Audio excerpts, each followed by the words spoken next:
Siempre que un poder humano, una institución humana, utilice el poder y la fuerza para someter la conciencia, se convierte en una bestia. En la literatura profética, tanto en Daniel como Apocalipsis, una bestia es una institución humana que utiliza la coerción, que utiliza la fuerza para someter la conciencia del pueblo, para someter la conciencia de la gente. En el capítulo 3 de Daniel, que ya algunos hemos leído, hemos revisado, encontramos que Nabucodonosor, contra todo pronóstico, porque lo que había pasado en el capítulo 2 debió haber sido suficiente para someter a la voluntad de Nabucodonosor a la voluntad de Dios, para que él pudiese entender claramente cuál era su posición como un gobernante, un mero gobernante humano, y quién realmente está al control. Sin embargo, por aquello de la pecaminosidad, la tendencia al mal que hay en el ser humano, Nabucodonosor se las arregló para acallar su conciencia y, peor aún, para mezclar en su mente lo verdadero y lo falso. Es lo que se llama el sincretismo. Y Nabucodonosor, como gran sincretista, pudo arreglárselas, al menos pensaba él, que podía reconocer a Dios, el Dios de los hebreos, y al mismo tiempo seguir sirviendo a sus dioses paganos. Lo vamos a ver no solo en el capítulo 3 de Daniel, pero también en el 4. Esta conducta de Nabucodonosor es también tipológica y representa lo que es la filosofía de Babilonia, que está hoy en curso. Lo que hoy nosotros estamos mirando alrededor nuestro también, en nuestra sociedad moderna o posmoderna, como la querramos llamar, es justamente el sincretismo religioso, filosófico, una mezcla de muchas cosas, donde no aparece ver una distinción clara entre lo verdadero y lo falso. Más bien los posmodernistas, hablan de una ausencia de verdades absolutas, donde las verdades simplemente son relativas. Usted tiene su verdad, yo tengo mi verdad, por aquí tiene su verdad, y entonces cada quien tiene su propia verdad. Parece que Nabucodonosor llegó a esa conclusión de que Daniel tenía verdad, porque dice, ese Dios tuyo es Dios de dioses, pero yo tengo mi Dios. Lo observamos también en el capítulo 4. Ahora, este Nabucodonosor, una vez que levanta esa estatua impresionante que relata el capítulo 3 de Daniel, va un paso más y entonces obliga a todo el mundo a adorar esa estatua. Entonces, lo que tenemos aquí es el Estado, usando el poder, usando su autoridad, decreta una ley. Escuche bien, una ley que es de carácter civil porque está emanando del Estado. Aunque en tiempos bíblicos, especialmente en estas culturas, en la cultura judía también era muy difícil distinguir la iglesia del Estado porque eran estados religiosos. De cualquier manera, Nabucodonosor representa la ley civil, el Estado, el gobierno. Está utilizando ese poder y esa autoridad gubernamental para decretar contra la conciencia. En Apocalipsis 13 vamos a ver pronosticado la misma situación de Daniel 3 en una escala mayor. Esto es lo que se llama tipología en la Biblia. La tipología en la Biblia no es más que un evento, una persona, un objeto, un animal, cualquier cosa que en un momento particular de la historia tiene una significancia, pero que se proyecta en el futuro para la misma situación, con los mismos principios, proyectándose a una escala mucho mayor. Entonces, lo que sucedió en Daniel 3, en una zona muy particular del planeta Tierra, por allá cerca del Golfo Pérsico, en la moderna Irak, en una zona muy específica del planeta, va a ocurrir al final de los tiempos, no en una sola zona de la Tierra, pero va a ocurrir a escala universal. A escala mundial, el Estado va a usar la fuerza para decretar leyes que atentan contra la libertad de la conciencia y que obligan a quebrantar la ley de Dios y que se inmiscuye en la adoración al verdadero Dios. Esos son los principios que vemos descritos en el capítulo 3 de Daniel, que luego repite Apocalipsis 13 cuando la bestia y la segunda bestia levantan una imagen. Vean que se parece muchísimo. Levantan una imagen parecido a lo que está haciendo Nabucodonosor. Levanta una imagen en el valle de Dura. Y entonces la bestia obliga a todo el mundo, so pena de muerte, a hacer ¿qué cosa? A adorar esa bestia, a adorar a la imagen de la bestia. Si no lo hace, será sometido a muerte. Es lo mismo que está sucediendo en Daniel, el capítulo 3, con otras semejanzas interesantes que encontramos que, aunque puedan ser accesorias, no dejan de ser interesantes, como la repetición del 6 en Apocalipsis 13 y también en Daniel, el capítulo 3. Dicho sea de paso, Babilonia fue un lugar donde no solamente se desarrolló la astrología, la hechicería, el paganismo y otras cosas más, también la ciencia se desarrolló allí, y ellos tenían el sistema matemático de los babilonios era sexagesimal, no decimal, ¿verdad? Sino sexagesimal, es decir que el 6 es un número babilónico. Entonces, cuando en el capítulo 13 de Apocalipsis dice que la marca de la bestia va a ser 666, no deja de tener importancia que tenga relación el 6 con Babilonia. Entendiéndose que Babilonia, para nosotros, Babilonia no es una ciudad que dejó de existir y que fue arrasada y todo lo demás, por allá por el ciento y tanto, el siglo II antes de Cristo, sino que Babilonia es un principio. Recuerde que lo hemos dicho desde el sábado, lo dijimos. Babilonia es un principio, es una filosofía, es un estilo de vida, es una estrategia satánica que se opone a Dios. Desde el principio lo ha hecho. Entonces, el 666 que identifica a Babilonia aparece nuevamente en Apocalipsis 13 como identificando a un poder que se erige contra Dios y contra su pueblo, contra su iglesia. Porque en Daniel capítulo 3 tenemos una iglesia de Dios. ¿La tenemos o no? Claro que sí. Esa iglesia está representada por ¿quién? En Daniel capítulo 3, ¿quién representa a la iglesia? Ananías, Misael y Azarías. Ese grupo de muchachos fieles, leales a Dios contra toda oposición, esos muchachos representan la iglesia fiel de Dios de siempre.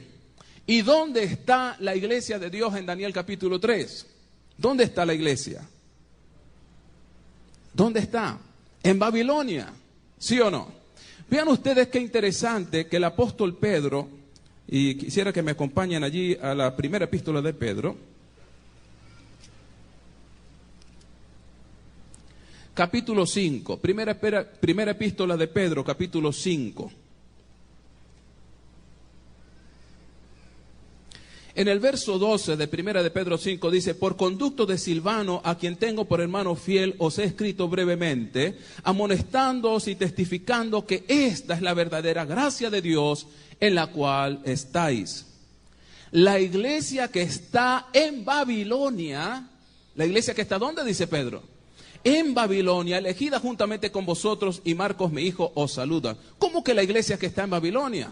¿Cuándo escribió Pedro esta carta? Pedro escribió su carta cerca del año 65 después de Cristo. ¿Dónde estaba la Babilonia literal para cuando Pedro escribió eso? No existía Babilonia. ¿Dónde o a quién se supone que estaba escribiendo Pedro? Los estudios han demostrado que Pedro lideró una importante congregación cristiana en Roma. Así que cuando Pedro está hablando de la iglesia que está en Babilonia, realmente se está refiriendo ¿a quién? A Roma. Por eso les digo, Babilonia no es una ciudad específica. Todo poder que se levanta contra Dios es Babilonia. Por eso para Pedro el nombre espiritual de Roma, ¿cuál es? Babilonia. Entonces dice, la iglesia que está en Babilonia, elegida y fiel, les saluda. Ahora bien, en Daniel, entonces encontramos una iglesia fiel en Babilonia. Y esa iglesia fiel está constituida por estos muchachos que no se dejan doblegar por el decreto del rey. Pero hay otras cosas más interesantes que no pudimos mencionar anoche. En el versículo 7, dice en Daniel capítulo 3, por lo cual al oír todos los pueblos el son de la bocina, de la flauta, del tamboril, del arpa, del salterio, de la zampoña, los 6 instrumentos que decíamos, y de todo instrumento de música, todos los pueblos, naciones y lenguas se postraron y adoraron la estatua de oro que el rey Nabucodonosor había levantado. ¿Cuál es lo que queremos destacar aquí? La música. La música. Se preparó una orquesta y se diseñó una música especialmente para adorar a Satán. Escuche bien esto. La música de que está hablando aquí, en otras palabras, la adoración y la música están estrechamente ligadas. ¿Estamos de acuerdo, sí o no? Claro que sí. Satanás lo sabe. Por eso él ha diseñado una música especial que lo adora a él. Cuando esta gente escuchaba esa música producía un efecto en la conciencia, en las emociones de la gente, de modo que al escuchar esa música y arrodillarse ante la estatua, su conciencia estaba siendo controlada por Satanás a través de esa música. No es pequeña la influencia y la importancia que tiene la música y sus efectos en el ser humano. Hace un tiempo atrás leí un material acerca de el efecto de la música sobre el intelecto. Resulta que hay cierto tipo de música que ayuda al estudiante a grabar mejor el conocimiento. Está demostrado ya por muchos experimentos que la música clásica ayuda a abrir la mente y ayuda al estudiante a captar mejor lo que está estudiando. Se hizo un experimento entre varios jóvenes y aquellos que estudiaron escuchando música clásica lograron mejores resultados. Dentro de la música clásica, la que mejor ayuda al desarrollo de la inteligencia y la memoria es la música de Mozart. Así que la música tiene efecto en nosotros. Somos seres musicales por naturaleza. Respondemos al estímulo musical. Y la música es importante también en la teología. Cuando se fue a crear a Lucifer, se hizo con música. Dios creó con música. Si no me lo creen, vean el libro de Ezequiel, el capítulo 28. Vamos a ir al libro de Ezequiel, capítulo 28. En una simbología que esconde detrás del rey de Tiro realmente a Satanás, y es obvio por lo que vamos a ver enseguida, dice en el verso 12 de Ezequiel 28, hijo de hombre, levanta endecha sobre el rey de Tiro y dile, así ha dicho Jehová el Señor, tú eras el sello de la perfección, lleno de sabiduría y acabado de hermosura. En Edén, en el huerto de Dios estuviste. Es obvio que ningún rey de Tiro estuvo allí, de modo que evidentemente se refiere a Lucifer. De toda piedra preciosa era tu vestidura, de cornerina, topacio, jaspe, crisólito, berilo y ónice, de zafiro, carbunclo, esmeralda y oro. Los primores de tus tamboriles y flautas estuvieron preparados para ti en el...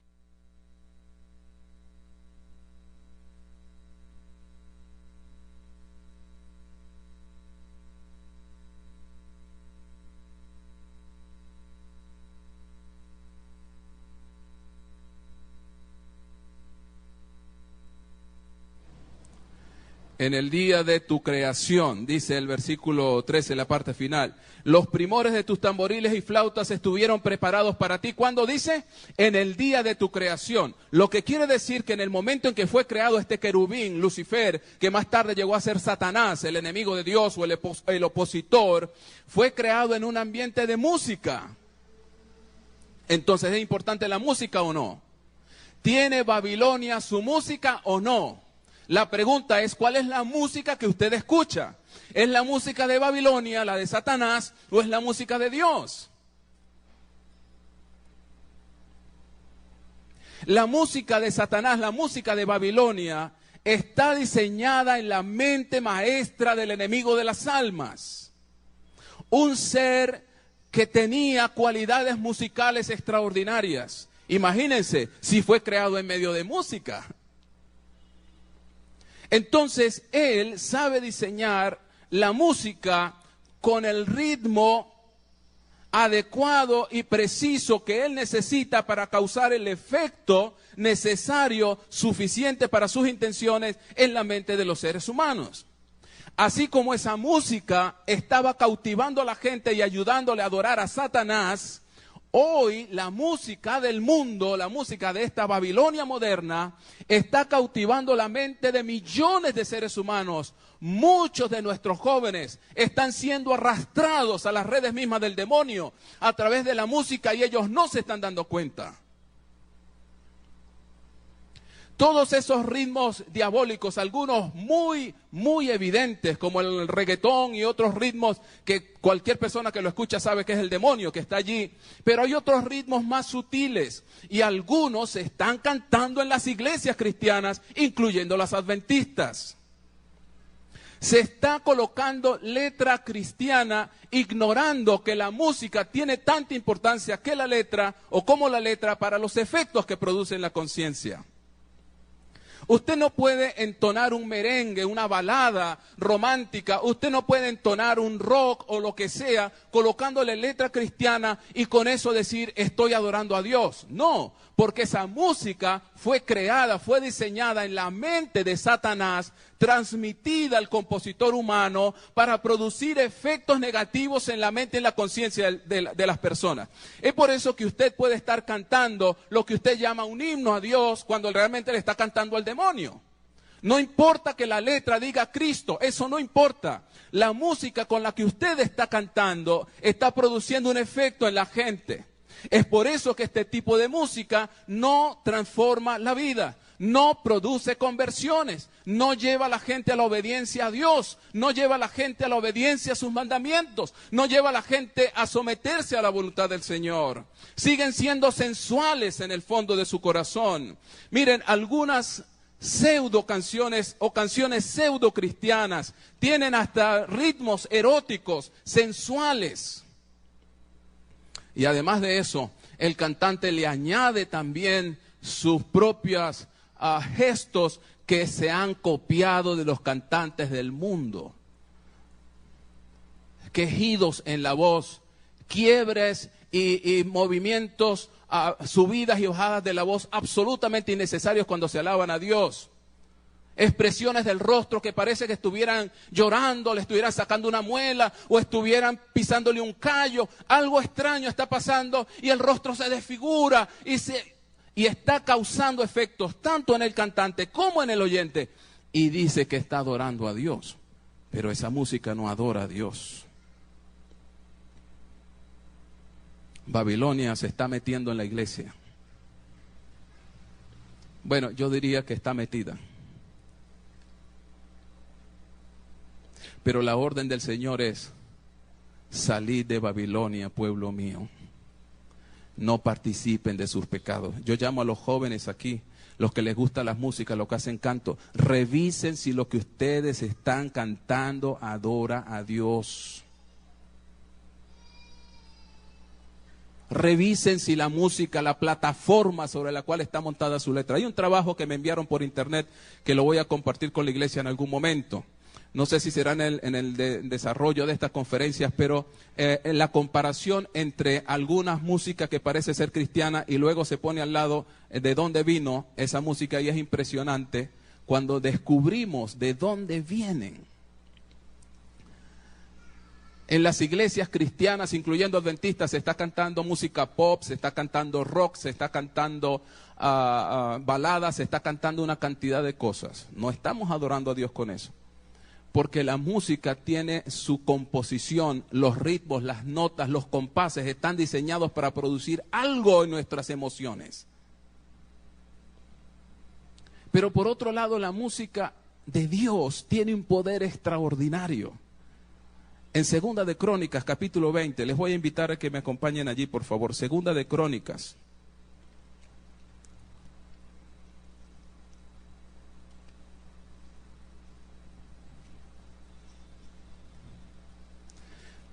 Segunda de Crónicas, capítulo 20.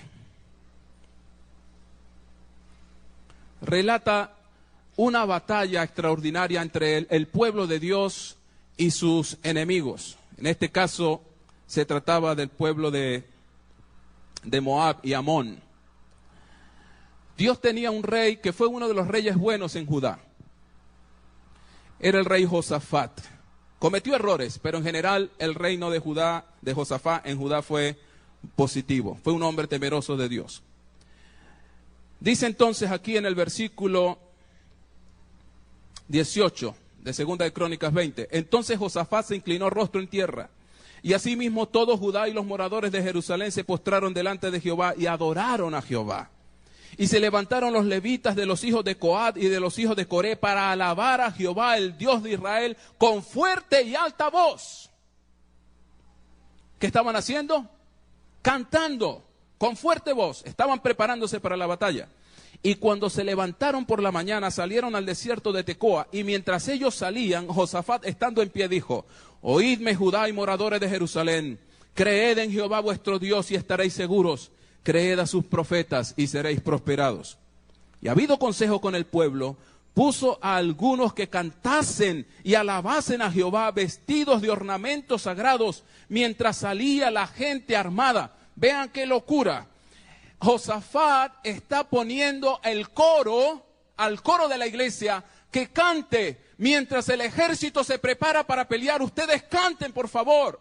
¿Por qué Josafat pone el coro a cantar? Y les dice, mientras salía la gente armada, para que digan: glorificad a Jehová porque su misericordia es para siempre. Esa era la letra del himno, nada más.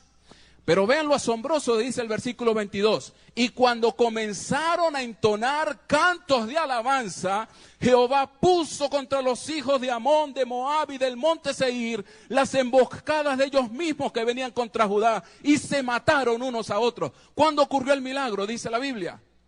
Cuando empezaron a cantar. Cuando empezaron a cantar, cuando empezó el pueblo a entonar los cantos de alabanza, Jehová se hizo presente y obró el milagro. Hermanos, cuando nosotros cantamos al Señor con el corazón, con la música que Él ha hecho para alabarle, cuando cantamos las alabanzas que Dios pide de su pueblo, alabanzas inteligentes, alabanzas pensadas con el corazón, alabanzas y cantos sagrados realmente, Dios se manifiesta en medio de su pueblo y hay milagros. Hay milagros. Hay un antiguo canto cristiano que dice: fácil es cantar cuando reina la paz, pero en el dolor es mejor cantar. ¿Qué estaban haciendo los cristianos presos en las cárceles de Roma? ¿Qué hacían? Cantaban, cantaban. ¿Qué hacemos los cristianos cuando estamos pasando por las pruebas difíciles de la vida?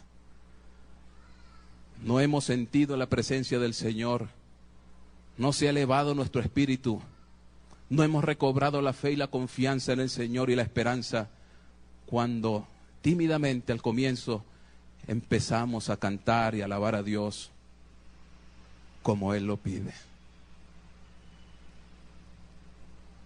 ¿Estamos cantando la música de Babilonia o la música de Jerusalén? ¿Estamos alabando a Dios o alabando a Satanás? ¿Creen ustedes que tiene poca importancia? De ninguna manera. Satanás está usando la música hoy para cautivar más y más conciencias, para entorpecer la inteligencia de los seres humanos y anular la influencia de la palabra de Dios en sus vidas. Muchos jóvenes vienen a la iglesia, escuchan la palabra del Señor, sus conciencias quedan impresionadas, pero en cuanto salen de este santo lugar, introducen en sus oídos, en su conciencia, música diabólica que anula los efectos de la palabra del Señor. Y no solamente produce ese efecto, peor aún, los prepara para la caída, los prepara para el fracaso espiritual, los prepara para caer en las tentaciones del enemigo. La música tiene un papel importantísimo en esta situación del fin del tiempo. Ahora vean ustedes, en el libro de Daniel capítulo 3, entonces, vemos cómo el Estado, utilizando el sincretismo religioso, utilizando el poder y la autoridad, subyuga las conciencias de la gente. Decíamos ayer que lo mismo va a pasar al final cuando el Estado. ¿Cuál Estado? ¿Cuál Estado será el que emita un decreto que atropelle la conciencia de la gente? ¿Cuál Estado sería? Porque aquí estamos hablando de Babilonia. Pero ¿qué Estado podría promulgar un decreto que tenga repercusión en todos los países de la tierra? Tendría que ser un Estado universal. Tendría que ser un gobierno universal. ¿Cierto que sí? Es la única forma de que tenga injerencia en todos los países del mundo.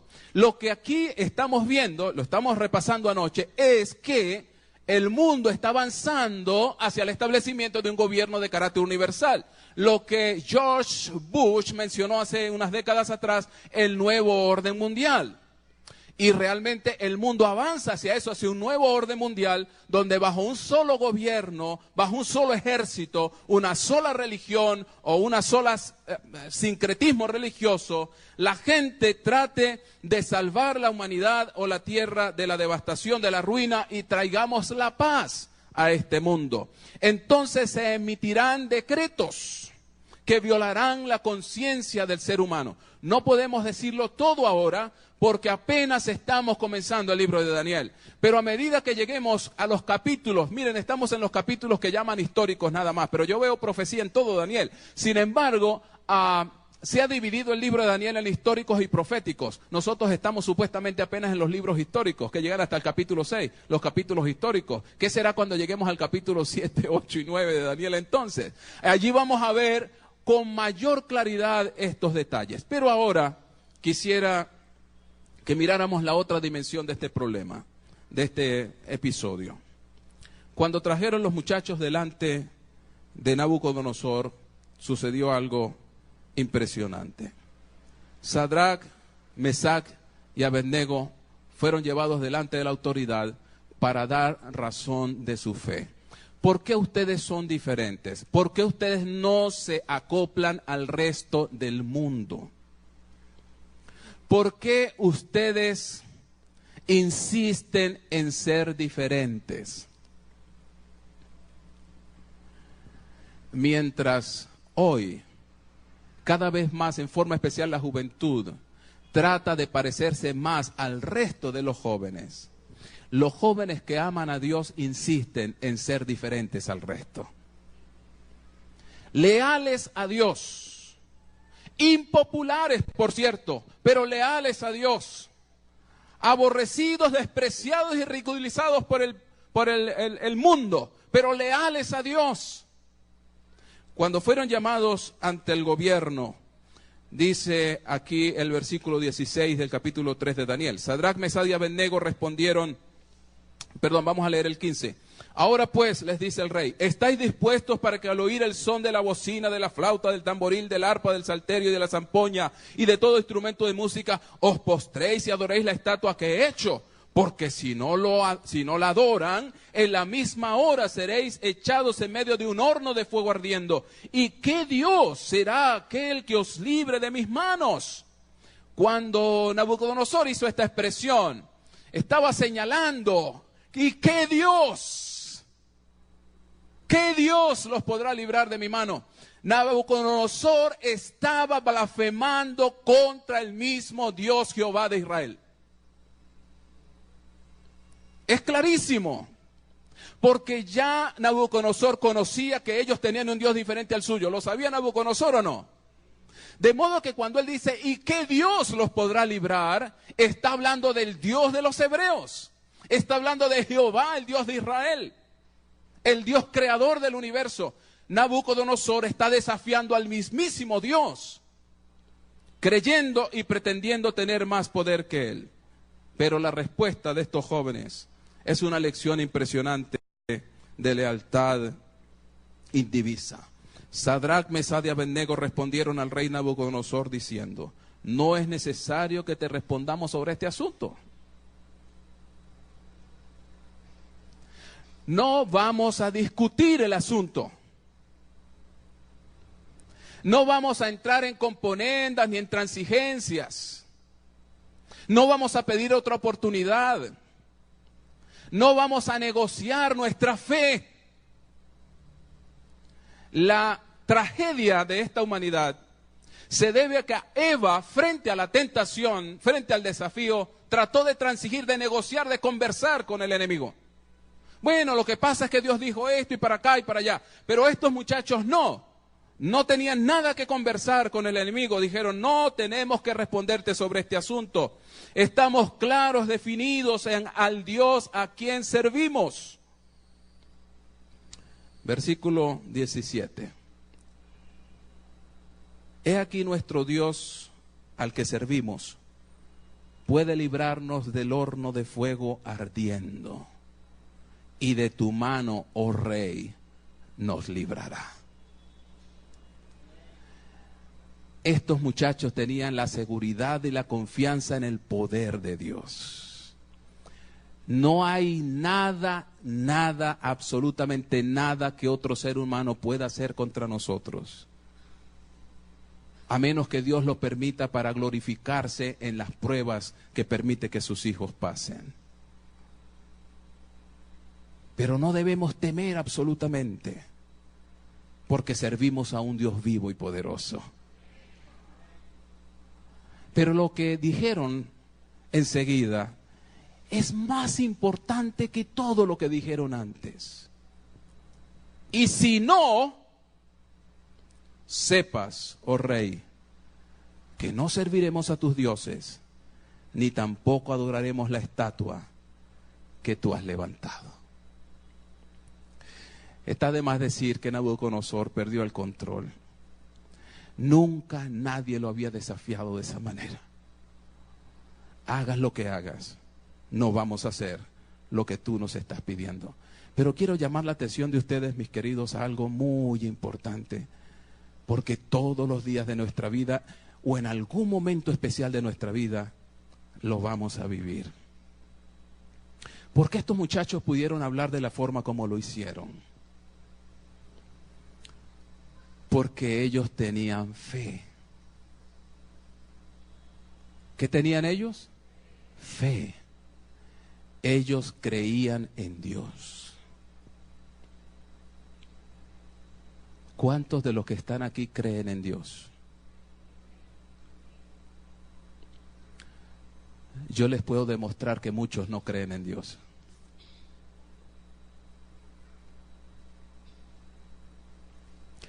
Es fácil creer en Dios cuando estamos bien. Es fácil creer en Dios cuando tenemos una vida relativamente sin problemas.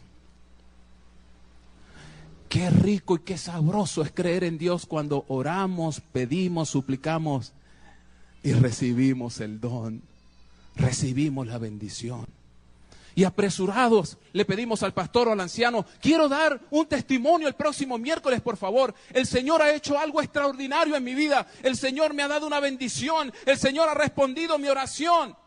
Y salimos contentos a decirle a la familia y a todos, oren, oren, porque Dios responde. A mí me respondió. Pero ¿qué hacer cuando Dios no responde? ¿Qué hacer cuando Dios hace justo lo contrario de lo que tú pediste?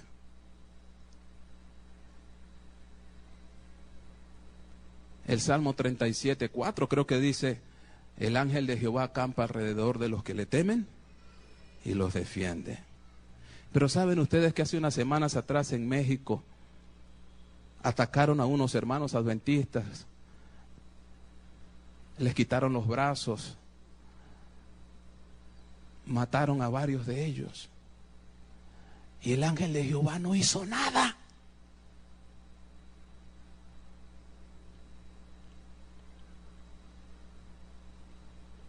No hizo nada.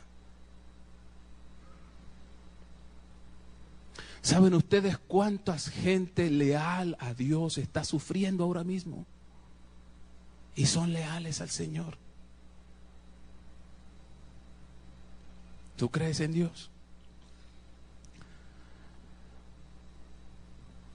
Hace un año, creo, poco más de un año, una mujer que yo puedo calificar como una santa, y su esposo es un verdadero santo, están pasando por una prueba impresionante. Solamente para que ustedes tengan idea de quién estoy hablando, a estos dos santos de Dios los asaltaron. Los amigos de los buenos se metieron en su casa.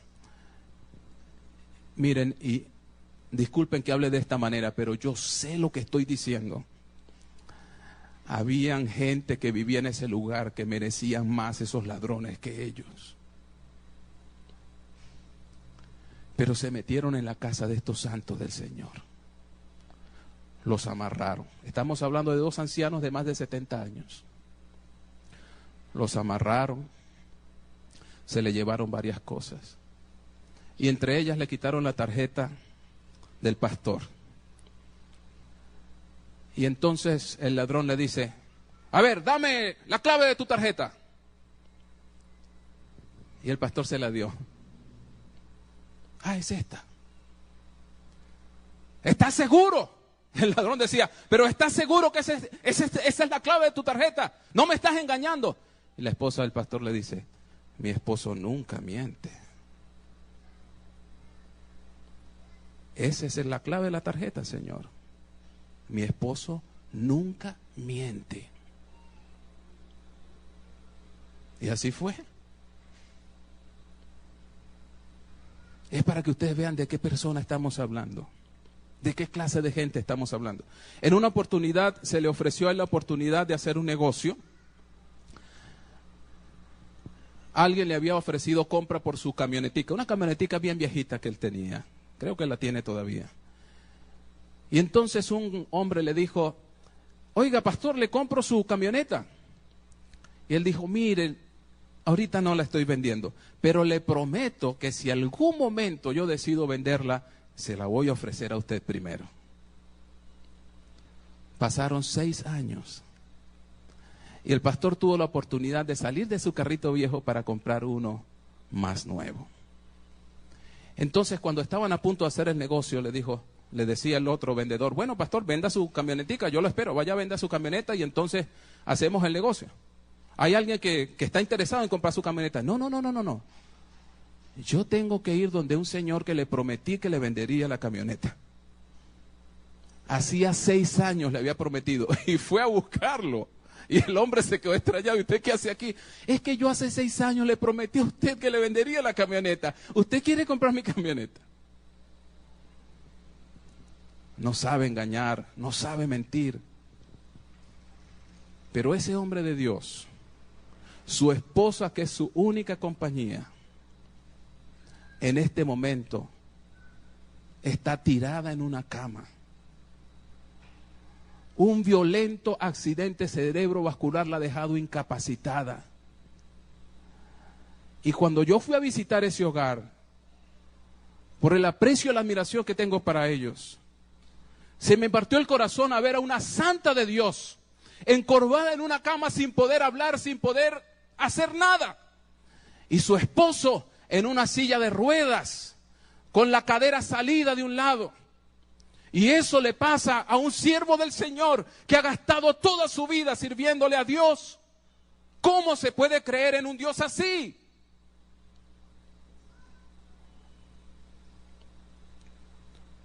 Una joven, hija de misioneros, había tenido a su padre trabajando y a su madre trabajando en el extranjero. Era gente que vivía en un país del primer mundo, pero decidieron abandonar eso y se fueron a países muy pobres y gastaron toda su vida y su tiempo, los mejores años de su juventud, lo gastaron en el campo misionero. Ya viejos y cansados, ya no podían servirle más al Señor en ese territorio, regresaron a su país para allí pasar sus últimos años en tranquilidad junto con su familia. Pero no sería así. Empezó ella a sentir unos dolores extraños cerca de su pecho. Fueron a hacer el examen. Tenía cáncer. Un cáncer terminal. ¿Es esa la forma como Dios le paga a una mujer que le ha servido toda la vida?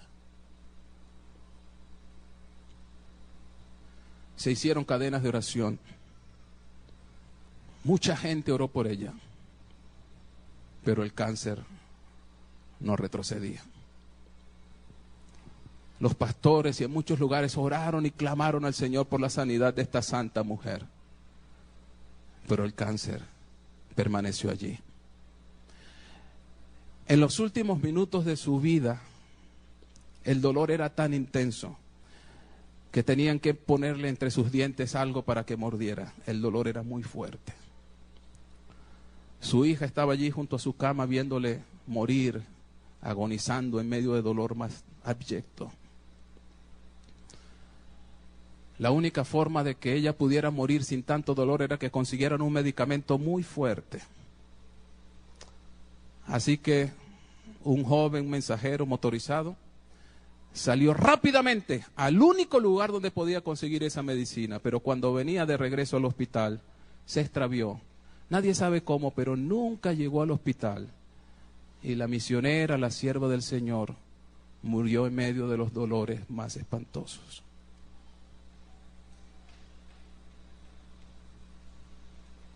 ¿Quién cree en Dios?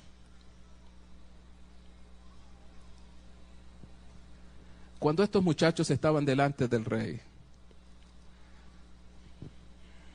Dios me puede librar de ese horno de fuego. Dios lo puede hacer, ¿sí o no? Y de tu mano, rey, nos librará, si es su voluntad. Pero si Dios decide actuar de otra manera, si Dios decide que mi vida vaya por un curso diferente, si Dios decide no librarme del dolor, si Dios decide no librarme del sufrimiento, yo sigo confiando en Dios. ¿Saben cuál es la diferencia? ¿Saben cuál es la diferencia? Una cosa es creer en lo que Dios hace. Otra cosa es creer en lo que Dios dice. Pero una muy diferente es creer en lo que Dios es. En lo que Dios es. Tú a lo mejor estás acostumbrado a creer en las cosas que Dios hace. Y por eso necesitas que Dios haga algo para que tu fe siga creciendo. Es una fe válida. No está mal esa fe, pero es una fe primitiva. Es una fe para principiantes. Esa fe necesita crecer. Hay momentos en la vida en que Dios no hace nada. Hay momentos en la vida en que, como decía Dobson, lo que Dios hace no tiene ningún sentido para nosotros. Gente inocente muere, niños inocentes mueren, son asesinados y violados. Gente cristiana son asesinados en medio del cumplimiento de su misión evangelística. Mientras otros que viven adorando a Satanás, que viven vidas impías, mueren de viejos, muchos de ellos, rodeados de sus hijos y en medio de riquezas. Otros creen en lo que Dios dice, pero habrá momentos en la vida, y créanme, que vendrán en los que Dios no hará nada y en los que Dios guardará silencio. Y el silencio más pavoroso de todo lo que usted y yo tengamos que vivir es el silencio de Dios. Es el silencio de Dios. ¡Qué pavor! ¡Qué miedo cuando Dios no habla! Ese miedo fue el que sintió Jesús en el Getsemaní. Dios mío, ¿por qué me has desamparado? ¿Dónde estás? No te escucho. El silencio de Dios es una tormenta para cualquier siervo de Dios. Pero cuando Dios guarde silencio, en los momentos más duros de tu vida, lo único que te podrá sostener es la confianza en lo que Dios es. Y la palabra me dice que Dios es amor. Dios me ama. La naturaleza suya es amor. Él nunca hará nada en perjuicio de sus hijos. Y cuando yo entiendo que Dios está al control de todo, y cuando yo entiendo que todas las motivaciones de Dios son amor, entonces, Padre mío, puedo empezar a entender y tengo la fuerza suficiente para pasar por mi propio horno de fuego. Cuando los muchachos fueron lanzados al horno, dice el verso 22, y como la orden del rey era premiante y lo habían calentado mucho, la llama del fuego mató a aquellos que habían alzado a Sadrach, Mesach y Abednego. Y estos tres varones, Sadrach, Mesach y Abednego, cayeron atados dentro del horno de fuego ardiendo. Entonces el rey, esta es una parte hermosa de la historia, el rey Nabucodonosor se espantó y se levantó apresuradamente y dijo a los de su consejo: ¿qué es lo que estoy viendo? ¿No echaron a tres varones atados dentro del fuego? Y le respondieron: claro, sí, señor, así es. ¿Pero cómo? Yo veo 4 varones sueltos que se pasean en medio del fuego sin sufrir daño alguno. Y el aspecto del cuarto me parece que es hijo de dioses. Gloria al Señor. ¿A quién estaba viendo Nabucodonosor allí? Al mismo Señor Jesucristo. Ese es el Hijo de Dios. Ese que él le parecía hijo de dioses era el Jesús a quien Sadrach, Mesach, Abednego y Daniel amaban y servían. Y ese Jesús es el que ha prometido estar con nosotros todos los días hasta el fin del mundo. Cuando Dios ve la lealtad de sus hijos, escuchen esto, jóvenes. Cuando Dios ve a jóvenes leales en medio de una universidad corrompida por Babilonia, cuando Dios ve a jóvenes leales en medio de un grupo que conversan palabras insanas, vulgares, sucias y de doble sentido, cuando Dios ve a jóvenes diferentes, mientras otros meten cosas en su oído para escuchar el reggaetón y la basura de Babilonia, cuando Dios ve a jóvenes que deciden caminar por el camino de la impopularidad, Dios premia el hecho bajando Él mismo a hacer compañía a estos jóvenes diferentes. Y cuando tú sientas que alrededor todos parecen burlarse de ti, Dios te confortará con la seguridad de su divina presencia. Pero sabes una cosa, puede ser que el horno finalmente queme. Puede ser que Dios decida que ese horno será el último de tu vida. Pero lo que ningún fuego jamás podrá quemar será tu lealtad y confianza en el Dios de los dioses y en el Rey de Reyes. Yo no sé qué prueba personal puedas estar tú pasando ahora mismo. Un divorcio quizá, una separación de tu familia. Los expertos dicen que lo más parecido a un infierno personal es el proceso de un divorcio. Estás ahora enfrentando quizá la posibilidad de una muerte, de un cáncer terminal, de una enfermedad incurable. ¿Qué horno estás viviendo ahora? ¿Cuál es la prueba en la que el Señor ha permitido que entres? ¿Piensas que no podrás salir airoso de esa prueba? Dios tiene buenas noticias para ti esta noche. Decide como Daniel y sus amigos ser leal a Dios, aunque eso signifique perder tu trabajo. ¿Cuántos fieles del Señor están ahora subempleados? Porque por ser leales al mandamiento del Señor han decidido no trabajar en sábado. ¿Cuántos jóvenes y señoritas han visto prolongarse sus estudios más de lo necesario? Conozco una personalmente que tardó 10 años en completar su carrera porque decidió ser leal a Dios. Y eso supone un horno de fuego de prueba quizá para algunos de nosotros.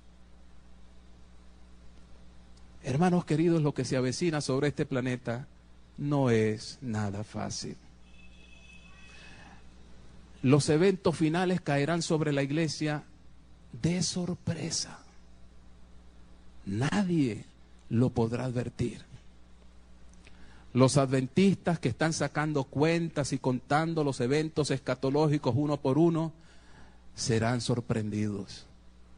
Porque muchos de esos eventos que usted cuenta uno detrás del otro en forma simultánea y sorprendente acontecerán en un solo día.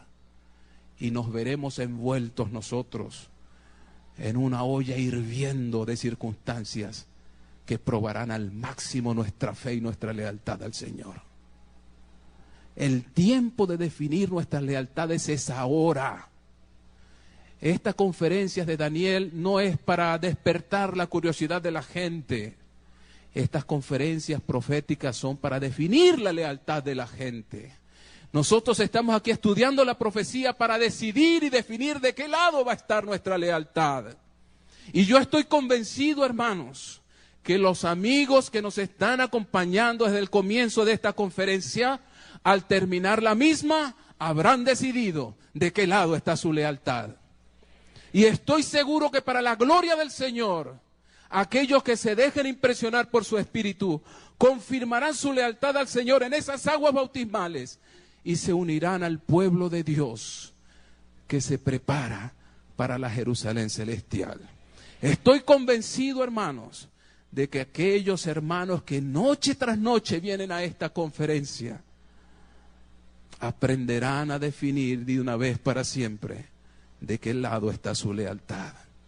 Y cuando el tiempo de la prueba llegue, no esperarán milagros. No esperarán milagros para confiar en el Señor, sino que podrán decir como estos muchachos, sea vivo o sea muerto, sea que Dios me libre o decida no hacerlo. Yo, por mi parte, seré leal a Dios hasta que el último hálito de respiración salga de mis narices. Hasta que el último latido de mi corazón me mantenga con vida, seré leal a Dios.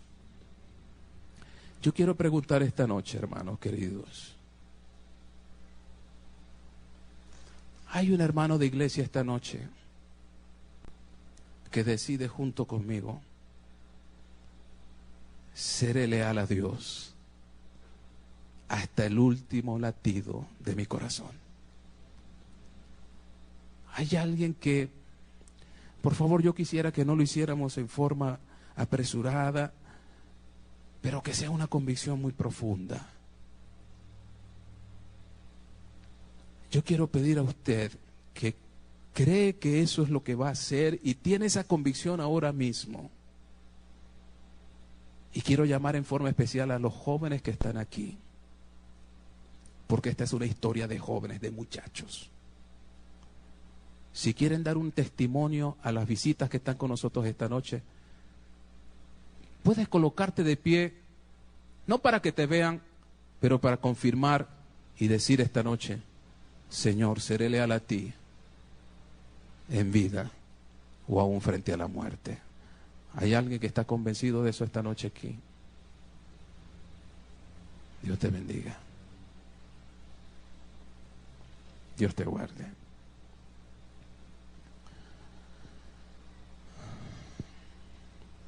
Quiero preguntar ahora a los amigos que están esta noche aquí. Algunos de ustedes quizá ha venido por primera vez, por segunda, por cuarta, no sé. Algunos de ustedes ya está siendo impresionado por el Señor. Pero usted esta noche le quiere decir, Señor, yo también quiero ser leal a Dios. Yo no quiero quedarme en Babilonia. Yo quiero hacer tu voluntad. Y aunque el mundo se desplome, aunque esto signifique perder mi trabajo, aunque esto signifique problemas en la familia, pase lo que pase, yo quiero ser leal a ti. Seremos leales a Dios, cueste lo que cueste. Amén. Gloria al Señor. De eso se trata. La verdad salva, la verdad compromete. Compromete con un Dios que también está comprometido con nosotros. Si nosotros nos comprometemos con Él, Él se compromete con nosotros. Qué lindo es confiar en el Señor. Yo les voy a pedir que nos arrodillemos ante la majestad del cielo, por favor, para orar.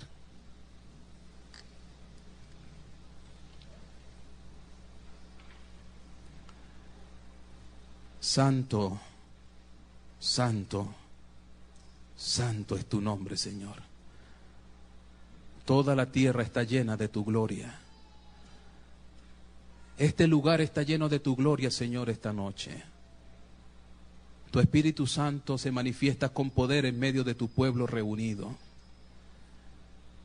Tu Espíritu Santo actúa a través de tu santa palabra y cual espada filosa penetra las conciencias y mueve las voluntades.